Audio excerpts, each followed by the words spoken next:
이렇게 부실 수사 비판을 받고 있는 검찰. 지금은 대장동 의혹 핵심 인물 4인방을 모두 다 불러 다시 조사하기 시작했습니다. 자세한 내용 현장에 나가 있는 취재기자 연결해 알아보겠습니다. 민지숙 기자, 오늘 화천대유 대주주인 김만배 씨가 재소환됐다고요?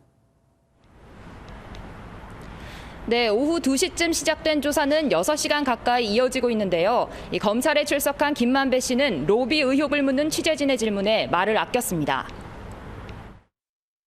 로비 자금이 마련된 적이 없다는 입장은 그대로 주신 건가요? 네, 들어가서 잘 설명하겠습니다. 성실하게 설명하겠습니다.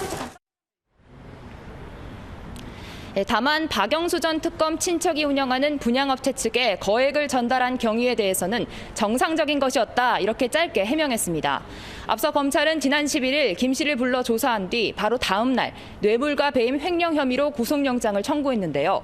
당시 법원이 구속의 필요성이 충분히 소명됐다고 보기 어렵다며 영장을 기각하면서 검찰 수사에 제동이 걸렸습니다. 검찰은 김 씨를 상대로 보강 수사를 벌여 구속영장을 재청구할 것으로 보입니다.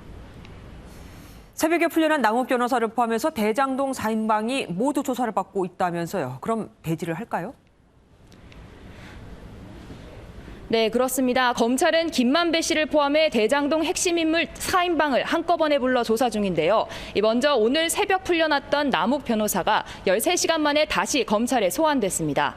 길었던 머리를 짧게 자른 모습으로 나타났는데 정영학 녹취록 속 그분이 이미 이재명 후보가 아닌 것으로 알고 있었다, 이렇게 못을 박았습니다. 그분이 이재명 지사가 아니라는 말씀이 좀 바뀌신 것 같은데 어떤 취지로 이유가?